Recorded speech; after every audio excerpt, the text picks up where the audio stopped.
Welcome back to the Explainer. Today, we're tracking an invisible, highly destructive force that, honestly, might literally be lurking in your workplace right now. We're going to trace the high-stakes journey of a dangerous sound wave, and I promise you, once you understand how sound behaves on a purely physical level, you're never going to listen to your environment the exact same way again.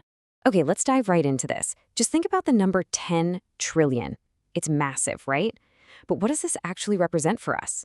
Well, if we measure sound as physical intensity, the threshold of pain, that point where noise literally physically hurts your ears, is 10 trillion times more intense than the threshold of hearing.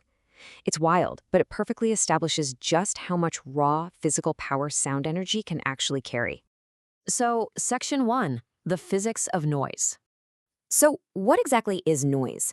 Broadly speaking, it's defined as any sound that's loud, unpleasant, or just flat out undesired. But the absolutely crucial part here is the physics behind it. Sound is literal vibration energy. It passes through a medium, like the air around us, reaches your ear, and directly stimulates your auditory nerves. It's not just some abstract sensation. It is physical energy traveling right at you. And this brilliantly illustrates that concept. When an object vibrates, take a tuning fork for example, it produces this rapid series of compressions and rarefactions. It literally pushes the air molecules tightly together and then pulls them apart, creating what we call a longitudinal wave. This invisible wave of physical energy gets launched outward, heading directly toward the listener. Now, because sound energy scales so dramatically, we measure its loudness using decibels on a logarithmic scale. And so, the crucial point is this.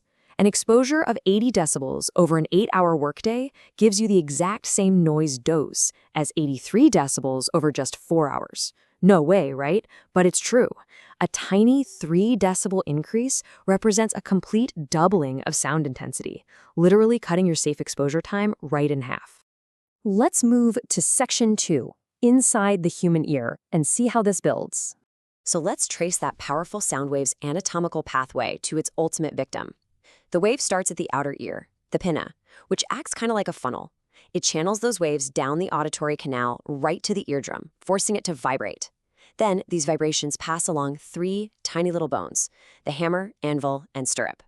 Now, what's really fascinating here is that these bones don't just passively pass the sound along. They mechanically amplify the danger before it even reaches the fluid-filled cochlea. And deep inside that snail-shaped cochlea is where our real vulnerability lies. The basilar membrane extends right across the cochlea, and it's made up of 20,000 to 30,000 incredibly delicate reed-like fibers. When that amplified sound wave hits, these microscopic fibers resonate and vibrate rapidly. This triggers hair cells in the organ of Corti to send electrical impulses straight to your brain. Obviously, this is how you hear, but it's also your absolute greatest point of weakness.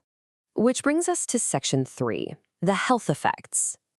The impacts of overwhelming these fragile fibers can be absolutely devastating.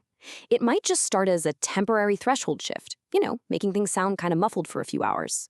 But a sudden, explosive noise can cause blast deafness, which is immediate and permanent acoustic trauma. Then there's prolonged exposure, which creates noise-induced hearing loss, basically a gradual, relentless destruction of those tiny fibers. And, of course, tinnitus, a ringing or buzzing that can literally become a lifelong chronic condition. Remember, if those microscopic fibers physically break, they do not grow back. Ever. So, moving on to Section 4, measuring workplace exposure. Now, what's really interesting about this breakdown is how strict action levels directly translate exact decibel limits into specific employer duties. Right at the lower exposure value of 80 decibels, employers are required to provide info, training, and make hearing protection available. But hit that upper value of 85 decibels and things escalate quickly. Employers must actively reduce exposure and make PPE absolutely mandatory.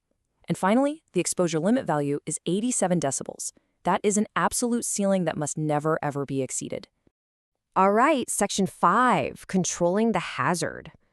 So it all boils down to this absolutely critical question. How do we actually stop the noise?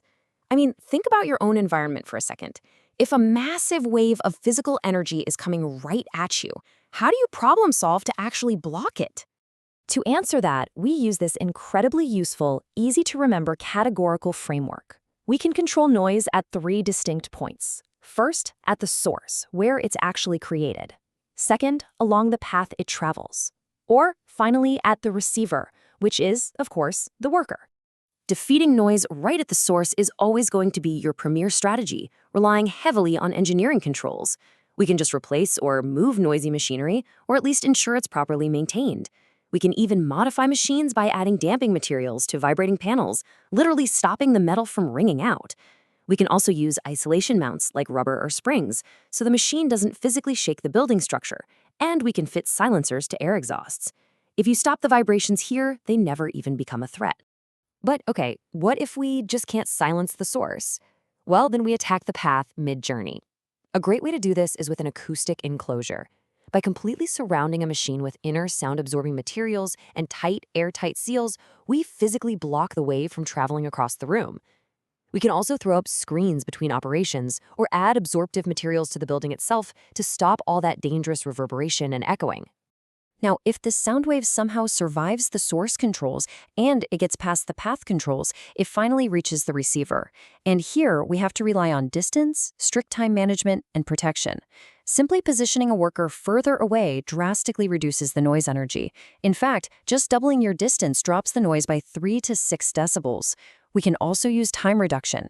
Having your exposure time reduces your noise dose by exactly half. And as a total final line of defense, we provide personal hearing protection.